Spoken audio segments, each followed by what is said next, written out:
Nikana Fika Oktaviani, absen 26 dari kelas 10-8. Jadi, aku di sini akan memberitahukan materi terkait penemuan awal komputer. Awal penemuan komputer.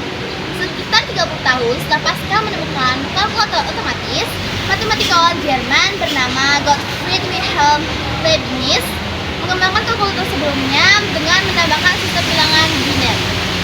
Sistem tersebut membantu mesin untuk menangani perhitungan lebih mudah ketimbang sistem desimal. Leibniz juga menambahkan roda gigi untuk perhitungan perkalian dan pembagian. George Boole kemudian mengembangkan untuk matematika biner. Ilmuwan Inggris ini memakai sistem bilangan biner dalam menemukan tipe baru pada matematika yang kemudian dikenal sebagai aljabar Boolean dan logika Boolean. Sementara itu, keberadaan komputer modern tidak lepas dari peran Carles Babbage. Dalam bahan ajaran modul tema 16 dunia di ujung jari Kemdikbud 2020 dijelaskan bahwa matematikawan Inggris ini adalah penemu komputer pertama dengan karyanya Difference Engine Number 1. Ini adalah mesin perhitungan dengan ukuran besar, menghitung dengan ukuran besar yang didesain pada tahun 1820-an.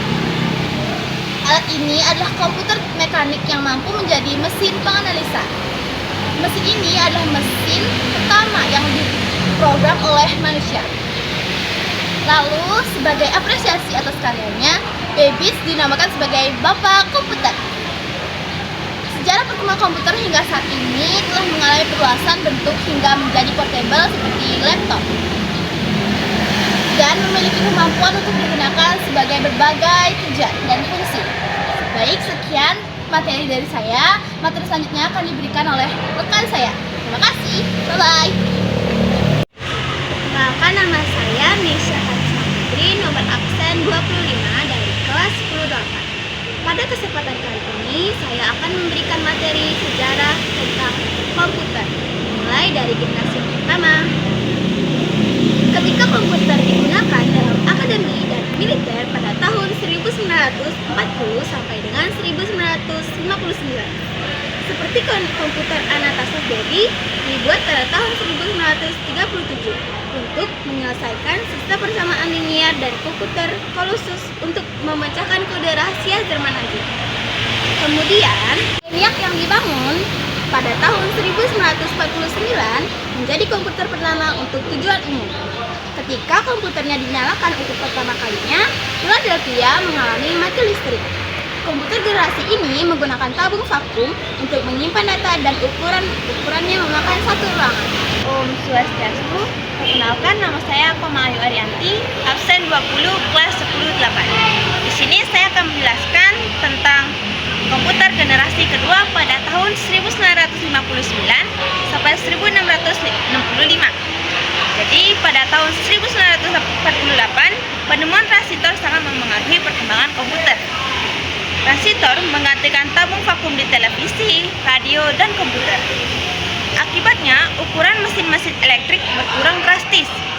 Transitor mulai digunakan di dalam komputer pada tahun 1956. Penemuan lain yang berupa perkembangan memori, optik magnetik membantu perkembangan komputer.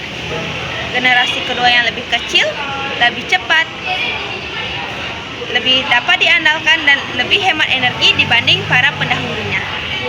Om Swastiastu. Perkenalkan, nama saya Kadek Nila Andini Ayu Kusuma, absen 16 dari 10-8. Mesin pertama yang memanfaatkan teknologi baru ini adalah superkomputer. Mesin tersebut sangat mahal dan cenderung terlalu kompleks untuk kebutuhan komputasi bisnis, sehingga membatasi kepopulerannya. Ciri-cirinya yaitu kapasitas memori utama cukup besar, komponen yang digunakan adalah transistor yang jauh lebih kecil dibandingkan tabung hampa udara, mempunyai kemampuan proses real time dan time sharing, proses operasinya lebih cepat, orientasinya pada aplikasi bisnis dan teknik. Om Swastiastu. Komputer generasi ketiga 1965 sampai 1970. Walaupun transistor dalam banyak hal mengungguli tubuh vakum, namun transistor menghasilkan panas yang cukup besar yang dapat berpotensi merusak bagian-bagian internal komputer. Batu kuarsa menghilangkan masalah ini. Jack Kilby, seorang insinyur di Texas Instruments, mengembangkan sirkuit terpadu pada tahun 1958. Om Swastiastu, perkenalkan nama saya Kade Ananda, absen 9 dari kelas 10 KAP. Di sini saya akan menjelaskan materi sejarah perkembangan komputer pada generasi keempat. Pemahaman awal. Komputer generasi keempat atau yang dikenal dengan komputer mikroprosesor dibuat untuk menyempurnakan komputer generasi sebelumnya. Momen komputer generasi keempat muncul pada tahun 1971 silam. Contoh komputer generasi keempat yaitu Apple I Computer yang dikembangkan oleh Steve Wozniak dan Steve Jobs dengan cara memasukkan mikroprosesor pada sirkuit board komputer. Ciri-ciri komputer generasi keempat yaitu 1. IC lebih kompleks dan terintegritas.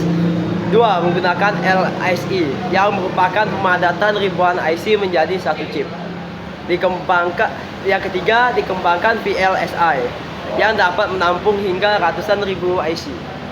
4. Menggunakan mikroprosesor dan semikonduktor yang membentuk chip untuk memori komputer. Sekian, terima kasih. Komputer generasi kelima, masa depan teknologi. Komputer generasi kelima adalah komputer paling canggih yang sedang dikembangkan saat ini.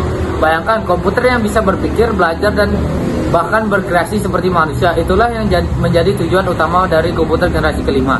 Ciri-ciri utama: pintar seperti manusia. Komputer generasi kelima dilengkapi dengan kecerdasan buatan AI yang membuat bisa belajar dari pengalaman, menyelesaikan masalah yang rumit, dan bahkan mengenali wajahmu. Cepat dan efisien. Komputer ini jauh lebih cepat dan efisien dibandingkan komputer sebelumnya.